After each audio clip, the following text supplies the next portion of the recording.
let's go to a live feed and see if that's actually connected, which is a good place to get started. So, okay. What do I want to cover today? Where are things at? What's happening? What are some of the issues that we're running into? And maybe if I cover some of them, you'll understand some of the issues that come up if you're building a training site, a membership site. And what I try and do these is actually go through and look, make sure I turn that off in the background. There we go. So one of the things I try and do is, and I mentioned this before, but one of the habits that I have, good or bad habit, I don't know. But what I do is when I get up in the morning or early in the morning, what I actually do is I spend a little bit of time watching YouTube videos. And the reason I do that, as opposed to watching the news, that's another discussion. But if I take a couple minutes, there's obviously some people that we subscribe to, or most people subscribe to. I subscribe to a number of people that are in a certain space, and it's things like video editing is one that I'll do on a regular spot. So, what part of video editing can I use to create video courses or courses? And a lot of times, a lot of this material, of course, is covering stuff that relates to YouTube videos and not necessarily to creating online courses or videos for online courses. But I'll watch some stuff on video editing. I watch stuff, for example, on creating different formats or marketing YouTube videos or creators who are using certain techniques for YouTube. Another one that we run into on a regular basis is social media marketing. And, there's a lot of people pitching, or a lot of marketers pitching different ideas or different tips on how to increase the number of followers you have, how to generate leads and stuff from social media. So I watch some of that information, some sales related stuff, WordPress related stuff. But there's a good kind of package of material that's of value to me growing my business in these YouTube videos. So I spend some time watching them. And one of the things that's really, really hard for me personally is that when you watch these YouTube videos, you start to build a perspective that all of the people that you subscribe to and the people that you're watching are in the same boat as you. And you can start making decisions based on their experiences, which may not necessarily apply to your situation when you're building out courses and membership sites. And I'll give you an example of one of the ones that I've really spent some time thinking about and learning, and how learning something on YouTube or learning something by building membership sites and courses don't necessarily match that well. And I'll give you a really good example of how something you learn again on YouTube doesn't apply. And if you think about many people who are creating courses, they, for the most part, are how-to courses. It's how to do this or how to do that. You have a particular output or something you want to teach people on how to do something or how to get something or how to be something, but you're sharing a specific set of rules or steps or process that you have hopefully learned or experienced, and you're trying to transfer that and make sure that people, can understand how you did it, but you're teaching them how to do it. And you're not necessarily spending a lot of time telling people what the problem was beforehand for you. And a lot of the titles, if you look at titles for courses, it'll be, how to do this, or not necessarily a how but it'll be about an outcome or a specific outcome. And one of the things that I learned taking that perspective and trying to use that perspective and marketing or creating videos on YouTube for the purpose of generating leads is a lot of times what I was doing is taking the title or the approach to building a course title and trying to transfer that to the same style of title on a YouTube lead generation video. And one of the big things that I've learned, and especially one of the ones that I'm going to spend more time applying, is when you are naming or when you're creating the titles or trying to explain something on YouTube, you're far better off using a simple switch, which is how I did something. Because the whole idea on YouTube is like a course. You've got to get people to get engaged or want to take the course, right? And on YouTube, you have to get people who want to watch that video that you've created, to whether generate a lead, or more importantly, get them to subscribe to your channel and be part of your YouTube community and start to learn a little bit more about you and what you provide and the solutions that you provide. But it's hard to get people to start watching the videos. And what I've learned from some of the YouTube creators and applied it to where I came from is a simple switch in perspective of how I did this as opposed to how to do this. And that does a couple things. One of them is not about you just telling people what to do, because there's a billion people telling people what to do on YouTube. But if you share your personal experience, it's more about your personal experience, the problems that you had, the stuff you were suffering with first when it comes to whatever it is you're talking about, your niche, your market, your passion. If you can share at the start the problem that you have and then show what you did to overcome it, you're far more likely to get people to watch and get engaged with your videos. On the other hand, if you're on YouTube and you start go, okay, great, how to do this, it's just someone telling you how to do something. And between those two choices, for someone scanning for a microsecond on the listing of all the YouTubes available to them, for the most part, you're going to have a higher percentage of people want to watch when they see you, the authentic personal person, sharing the problem that you had. When I was brought up in sales, we always used the AIDA formula, right? The attention, interest, desire, action kind of sales format. That was one of the ones that we were originally taught a long time ago. If you had any kind of sales training, it was, that's how you actually started selling or did a sales process, is you went through those AIDA steps. One of the other ones that you might hear now a little more frequently is a PAS, or PAS, which is a problem, agitation, solution. That's kind of a different offshoot on AIDA, and it works really well because that PAS one can come from a personal perspective, not just grabbing someone's attention to a problem, hopefully finding the problem they have, getting them interested in what it is that that it can happen in the future, and getting them to take action on it.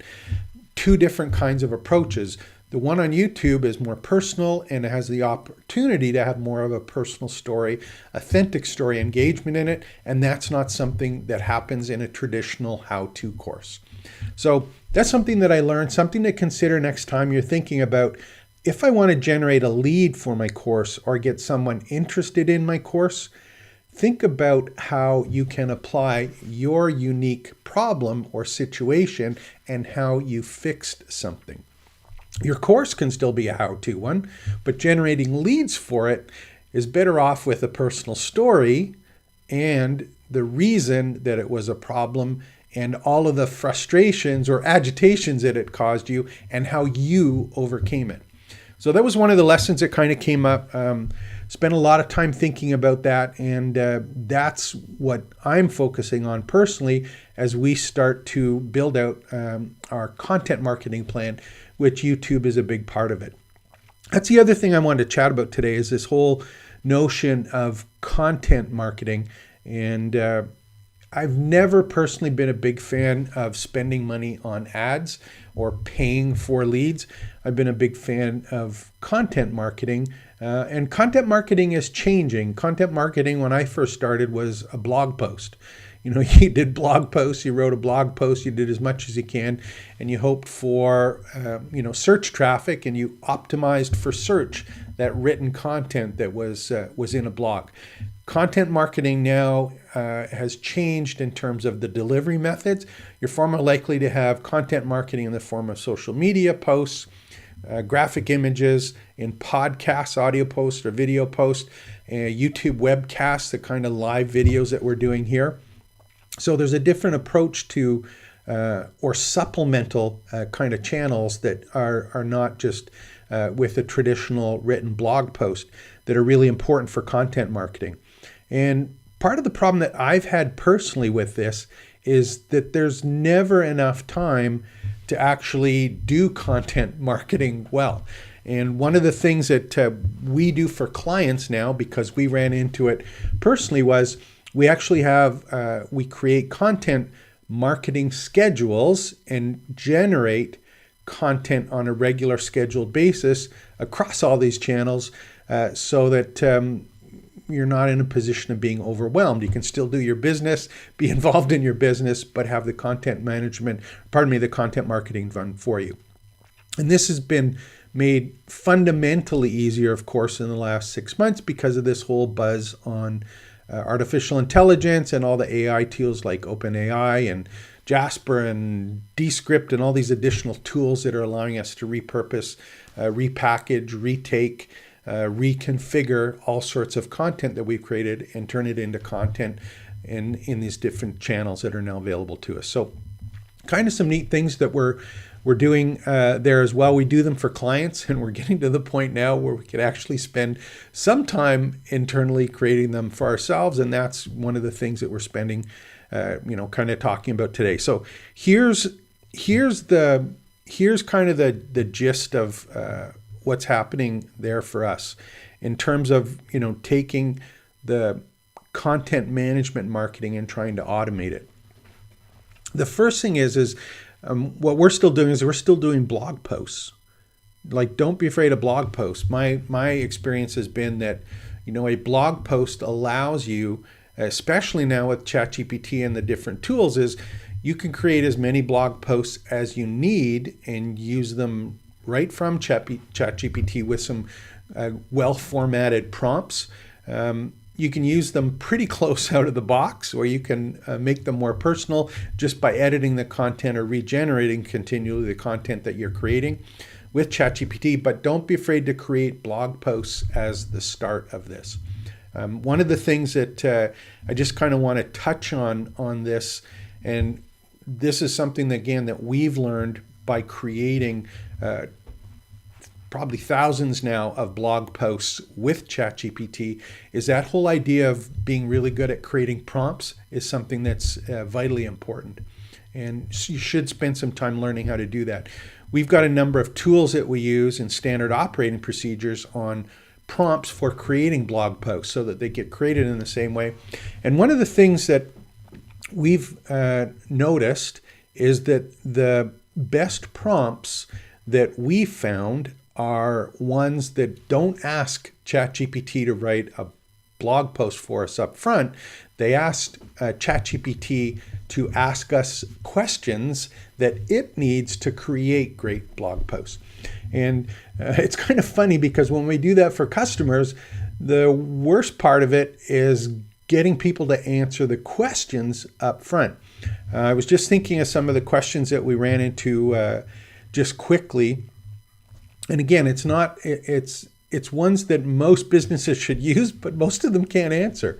Let me just see if I can pull one up here just to give you an idea of some. So I wrote one recently. Where's that one? Let me just open this. I'm open on another screen there. Let's go to this screen here. So I'm just on another monitor here. I'll just open it up so that you can see it. Let's do this one here. I was doing one recently for a client, and they were looking at some different ways to create content that they would be able to use with marketing a particular site. So, excuse me, we're going through that and then asking them up front, or getting to the point of, how are we gonna start with that? And one of the things that we did at the start is we put the prompt in, and the first prompt was, it asked right up front, what is the demographic of your audience? Age, location, interest can help you choose the right products and services to promote. So this one was about a home styling and decor company who was looking for doing some affiliate marketing. So it was asking us, ChatGPT was asking us questions before it did anything, and that was because we had a well-structured prompt at the start. What kind of content do you normally post? So we had structured the prompt saying, hey, we've got these number of subscribers. We're already doing this. We're doing blog posts now. We're doing some social media. We have some people who follow us. And they was asking to get more details on who are these people. What kind of is it inspirational content like mood boards? Is it how to? So it was getting into some detail about what's actually happening beforehand. How engaged is the audience? Do they like, comment, share your posts? Where are things at? Do you have particular products and services that you're directing people to now? Are you an affiliate for an existing product or service now? So it went through a list of 10 or 12 different questions that it asked the vendor or the person, the customer we were working with, to answer first. And the scary part for us is many of the companies that we deal with don't have this stuff written down. And not only is this really important for ChatGPT, for content marketing, I think it's a wonderful exercise for the business that is going to be doing content marketing to be specific and really clear on what kind of business they're in, what products and services that they provide, have them concise, listed, easy to explain to people. What are the features of the products? What are the benefits of the products? Who is it for specifically? Why does it interest them? What is the big problems that it's solving? And doing all of that homework ahead of time is highly, highly valuable to ChatGPT, but also to you as a business person, being able to answer those questions right up front. So answering those back allows ChatGPT to give you better answers. And the great part that I think is that if you start with the blog or a content calendar that is using the blog, that is a great foundation for all of the other pieces of work that you do. I think what happens a lot of times now is many people jump right to social media marketing, or they jump right to a YouTube video and they kind of forget the blog post. I think it's an absolute value if you can create the blog posts answering specific questions that people have around the story that you're trying to put across in that content calendar. Is if you can use that blog post again as a foundation and then start creating social media and videos, additional videos to complement the blog post. And that does a couple things that I think are important. Just because you have the opportunity to do content marketing and to do social media and to do YouTube videos doesn't mean that Google went away and there's no such thing as search anymore. You're still going to get traffic from your search content, and I don't think that's going to go away at any time. The thing is, it's like, I don't think it's a good idea to rely on search anymore, because there is all of these other different channels available to you for marketing your business or your products and services and getting in front of other people. But just because they're there, it doesn't mean stop doing what's working and what's always worked for the last while. If it stops working, obviously do it. But we see traffic for ourselves and for customers and clients that is still coming from Google search. So start with the blog post as a foundation for your content marketing, and then create the social media, the videos, etc., based on those fundamental blog posts that you're doing. The other thing that we've noticed too is that you can use Google and the searches that people are doing on Google as a great way to create blog posts that answer any of those particular requests that people are making in search. I know if you do a regular Google search, one of the things is, it'll give you a response, and then it'll also say, people have also asked, and it might give you 6, 7, 8 questions that other people have asked or requested from Google. So it's easy to take those and create blog posts on those individual ones as well. So again, you've got a series of blog posts that allow you to create social media and videos around that. For content marketing too, one of the other things, again, this is all about getting people to your membership site or getting them through your course, of course, and getting them back to your website. One of the things that's interesting as well that we've been picking up is that a lot of the social media, most of the people don't have a content calendar. They have no particular schedule or structure on how they're going to actually take this content that they're using to marketing and apply it to the different tools that are available to them. We try and have a schedule where we do, for example, we do posts on Tuesdays and Thursdays. And I'm not talking about, what are the best days to post. It's like we have new content on Tuesdays and Thursdays. And what we try and do is still use the other piece that I want to talk about is email to let people know what's going on either the week previously or what's coming on Tuesday. So on Monday, we might send an email out, tell people what's coming on Tuesday. On Tuesday, we'll do the social media post. We can still do an email, tell someone that it's out there. On Wednesday, we can go and say, hey, did you get the thing yesterday? And here's the thing that's coming on Thursday. Let people know what came on Thursday for video content or social media content or tidbits that you put in. And then Friday is a recap. But you have a situation now where you've got social media posts. You can do a live webcast for YouTube videos, for example, like what we're doing here. And that can be just me ranting into the camera, or it's easy enough to set up interviews now or a video podcast and have that done once a week as a way to create content, again, based on your content marketing calendar and the schedule you've got set up. But you've got emails, blog posts, social media supporting the blog posts, emails supporting the blog posts and the social media, and the video that's there in YouTube. So I think content marketing is a really, really great tool and something that is growing in value. But the lesson that that we've picked up is don't forget about blog posts and search. Make sure you have a content calendar and that you have a consistent schedule of using email to tie all of this together. And at the end of the day, email has not gone away. It's not going to go away. And in fact, I think in terms of marketing, it's the one piece of marketing that you own. One of the things that we're doing, we're building up membership sites, is we spend a lot of time now working with the client to figure out how they're going to use email, and more importantly, who's going to own the email.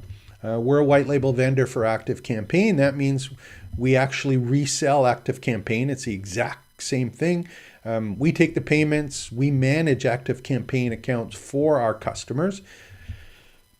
But at the end of the day, ActiveCampaign or Drip or any of these other particular platforms or email platforms are just that. They own the email address. They own the content around that email. It's theirs. We're just using that tool. So you have to decide, am I going to give this one thing that I supposedly own, my email list and all of the campaigns and automations and things that I do, am I going to give it to another company, a third party, or I'm going to do it myself? And that's the other piece that we've been spending time with clients as well, is making sure that they understand if they want to own their own email address, they should be using a tool that works within their website. The one that we use is called Fluent CRM, and it does all of the same, pretty close to all the same things that an ActiveCampaign does, but it runs on your WordPress site where you own the email addresses, you own all the campaigns, you own all the automations because it's on your site. And the email, in our case, we set it up through the email. Actual messages are just getting delivered by Amazon. So we have high delivery rates, slow bounce rates, that kind of stuff that you would have on ActiveCampaign or might be, getting from these third-party ones. It's just like you own the emails. You're using a third-party service to deliver the emails for you and manage the emails. Both of them work, but you have to decide, is it something that I want to own? And I think that owning the email is vitally important. So we're actually using Fluent CRM internally and tying together all our content management or content marketing. So cool kind of pieces here all together. And again, these are things that we've just picked up from YouTube in terms of specifically the content marketing. Now, people are creating content. We're learning about creating content on YouTube, but it's pretty interesting bringing it back into your own website and how do I use this social media, the blog posts, the YouTube videos to get people back to my seat or back to my course, back to my membership site. And at the end of the day, that's the important part, right? Is to get people to purchase your products and services that you are trying to sell, and learn what it is that you've experienced and you're trying to save some people some time on. So 25 minutes. How did I end up talking for 25 minutes? These particular sessions are not scripted. I put some notes in front of me. You know, I do a couple flow charts, just things I want to copy, structures. But at the end of the day, this is stuff that comes to the top of my head about experiences that we've been having ourselves, or I've been having ourselves in the company here, or with our customers, what's working, what's not working. And at the end of the day, you're going to have to experiment with this. And as much as I watch the YouTube videos in the morning, there is no cut and dry way to do things. You have to play around. You have to experience them for yourself. You got to try stuff, see what works, see what doesn't work, and do more of what does work and do less of what doesn't work. And it's really hard, at least, I think it's hard to kind of figure out, how long am I going to try this for? One of the projects that we kind of played around with, I think what I'll do is I'll actually open this one up and see if we can, see if I can get it to, there's my mouse here. So let me just open this one up. I'm just going to open up a screen here. I don't want to watch that one. Let me go to this one here. See if I can open that one up and see if this one works. So there we go. I'm just going to turn that off. There, got another screen going. Let me see this one here. I'm just going to see if we get that screen that's working there. And that's not the one I want, so let's move this over here. That's actually this is a neat tool that we use on a regular basis. This one's called Xmind, and this one is for building out flowcharts. Just an example of where's one of the ones that we did here. A couple of them are open. As example, different tools that we use. So we build out flowcharts with these. Great tool if you haven't. It's xmind.net. I'll put the link below for you if you ever want to take a look at it. It's one that we use to build out flowcharts for standard operating procedures and some other things like that. I'm going to show you one here. This one's kind of interesting, talking about how long or how long you should actually spend some time on a particular project. This is one. Let me do a little bit of a backstory here. One of the things that I got introduced to was pickleball, which is kind of a cross between badminton and tennis, as a good way maybe of explaining it. And pickleball is a huge project. A huge sport that I think is the fastest growing sport in North America. It's growing like wildfire. And one of the things that I had some relatives that were involved in it, really, really love it, like fanatics. And I was thinking, man, there's probably something there. So I should get involved in it and spend some time with it. So one of the things that I did is I started registering a whole bunch of pickleball domains. And just to give you an idea of some of the ones that I have here, what are some of the ones here? I'll just go and I'll just open up. I don't have it logged in here. On this one, these ones, let me just go on this one here. I'll go on my domain list. So just to give you an idea, these are some of the domains that we have. And I have, here's some examples here. I have pickleballcourses.ca, pickleballcourses.com, pickleball friends. I've got pickle friends, pickler friends, a whole bunch of different ones that revolve around pickleball. And this is interesting to me, and the reason that I think that it's kind of interesting is because with all this interest in it, there's two things that can happen for me. Someone's going to want to buy the domains, and I've sold domains in the past, which can be quite profitable. I've got hundreds of domains at this point, but someone may want to buy a pickleball one. For example, the one I did like was pickleball courses. A lot of people wanting to learn how to play pickleball.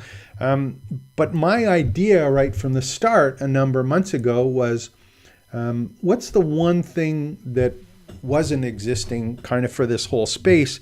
And it was a community. There's a couple, well, more than a couple now, but there's Facebook groups. And these Facebook groups are ones that what would be a good example?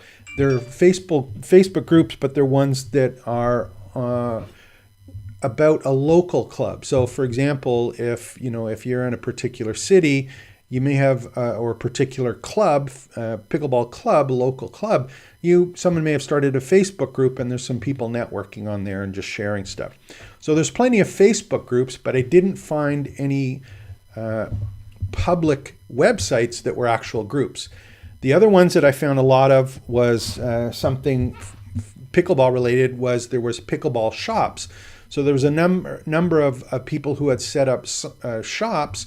They were selling pickleball products and different paraphernalia for the pickleball industry, if you want to call it that. So there's a lot of people doing that, and there was the Facebook groups, but there wasn't anyone that was kind of doing a community that was web-based. The other thing I didn't find was there was nothing mobile. So there were no applications that were available where you had a pickleball app where you could go and either purchase something or network with other pickleball players or pickleball fanatics. So one of the things I thought is I'll register these domain names and I'm going to get involved in this space. Now, the problem for me is, well, I have relatives that play pickleball. I don't play pickleball, and I haven't played pickleball. So I don't have the same level of passion for it in terms of playing, but I have the level of passion for it in terms of business. And what I thought is that maybe I'm going to create a community for pickleball players. So I created one, but I didn't do anything with it. And now I'm at the point where this one here, I think 8 months ago was kind of the last time I went to this. So I'm in a situation now, and if you are watching this and you have some suggestions, I'd love to hear them.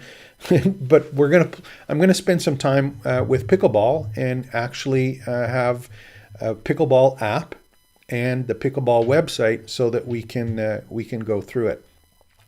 So here's an example of just, some of the groups and stuff. This is what I used to set this up. This is a WordPress site.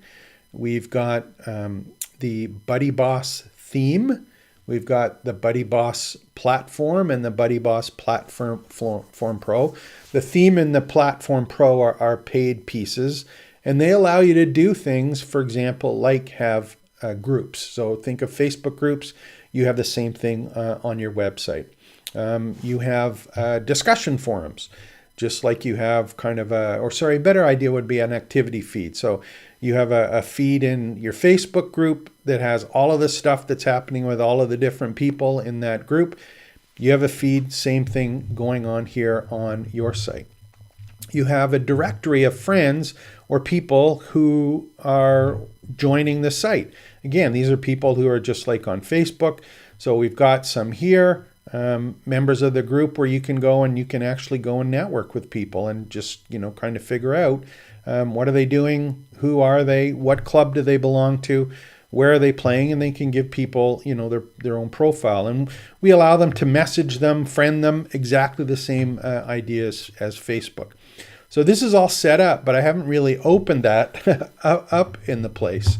I've also put courses here, but because I don't play, I don't think I'm going to best place to give the courses. So my idea was to have other experts who are playing to be able to put their courses in and in fact sell their courses.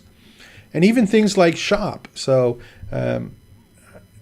this idea that I had was, be a reseller for some of the paddles, the shoes, the clothing, accessories, all of that stuff, and earn some money from that. But I got this whole thing set up, ready to go, but I haven't spent any time marketing it, which is going to be interesting because I'm thinking about it in this week and over the weekend, and I really got to get a jump on this and spend some time with it because things are happening pretty quickly with it. It's going to be interesting to see if I can get some traction on it and what it really takes to market this.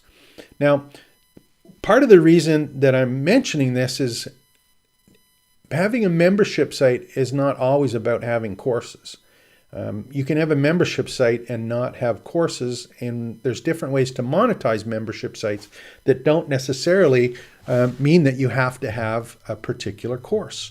In this particular example, we can be selling third-party products, not courses, We can have other people create courses and actually be able to sell them on our site so we can resell them. We can have people sponsor or companies sponsor the Facebook group. We can, for example, make the groups a paid option so people can become a member and network and all that stuff, but you can't create a group unless perhaps you pay a monthly fee or a yearly fee, or you register with a one-time fee. But there's just something, a local club, they want to be able to have their own private group. They can certainly do that, invite all of the people that are there. And even the mobile app is another way to kind of consider what to do with that. But it's not about me creating courses. I don't know how to play pickleball. I don't necessarily think I'm going to become an expert in it or someone who can give pickleball courses. So I got to figure out how can you monetize a membership site over and above you creating some courses. So I'm going to spend some time with this. I'm going to go and show you how we set it up, some of the problems we've run into in some other videos. And you can, think about how this applies to your membership site and how it can apply to some of the additional parts of your business that don't necessarily revolve just around memberships. Now, my company is called Training Sites. We focus a lot on courses and training people. This is community sites. It's not necessarily the same, so it's going to be kind of interesting to see what happens with that. I will share one more thing that one of the problems with the membership sites that we've run into, not necessarily this one, but ones that we've worked on, and I don't know if it's a problem, it's a challenge, is getting people engaged on the site. And the thing that we spent a lot of time with on this one in the background previously, which I have to rethink now, is this whole idea of gamification. And if you haven't spent any time with gamification, you probably run into it, but not necessarily even knowing that a site has particular gamified. And actually, I think what I'll do is I'll put together a video just so you can see how this might work for you. But the idea of gamification is rewarding people for activities or involvement on the particular site. And those rewards can take a whole bunch of different forms, whether it be something like badges or points that can be cashed in for something, not necessarily monetary, but they can be converted to something else. And the reason you can earn these points and these rewards is because you're being engaged in the site, whether that means logging in, friending someone, registering for something, starting something, adding to something on the site. And you can structure your gamification to focus the users on a particular area or entice the users to take actions that they may not necessarily take. So this is one of the things that I'm going to spend a lot of time kind of thinking through before I launch this, because if I look from a community point of view, it's not about the courses, it's about getting people engaged and coming back to the site and being part of the community, not on Facebook, but here on the website, where I'm in a much better spot to be able to monetize them, and more importantly, be able to earn the right to market other products and services to them in the future. So we're going to spend some time on gamification with this, and then I'm going to launch it. And I think the neat thing with that is using gamification is going to make a big difference in launching this kind of community, as opposed to trying to just get people to join for the sake of having it a community. And if we can get a couple people started and a couple local clubs started, or a couple clubs interested in moving on it, it'll be interesting to see what happens focusing on marketing using gamification and having that applied in addition to the content marketing. So kind of neat thing here. Again, if you have any suggestions, if there's stuff you want to know about how we set this up, maybe I'll do another video and kind of go over the pieces that are in here, because there is a ton of plugins that might be of interest to you. And I'll just show you a couple of the ones that we put in here. I haven't updated this one, so we'll go and update it. But there's a couple cool tools in here, and maybe it's a good idea to show you some of the ones that we've actually created and why we're actually using them and what's important about them, or how that they've been able to help out with the goals or the outcomes that we're looking for here. So I'm just going to look at the install plugins, and let me just do some of the ones that we've got here. So I've got advanced ads. I haven't activated it, but to be able to insert ads in there, paid ads, it's there. We've got some anti-spam bee. I've got the Buddy Boss app. And what this means is we've got our own mobile app that allows people to download the app and have access to the exact same content. That's here. There's the Buddy Boss platform. Here's the pro version of the platform, which gives some additional pieces. We've got a Directorist, which is a tool that allows you to create directories that can be monetized and or extend particular profiles within the community. So I've got that in there. Elementor we use for the page builder for a number of the different pages that are not necessarily community pages. We've got Fluent Forms, and again we have the pro one. We have the support desk. There's actually Fluent support is built in directly into here. So we've got a help desk that's built in directly into the site. Same users, everything is kept in one place. We've got the Fluent CRM tool, which is the one that we use for doing the email campaigns, etc.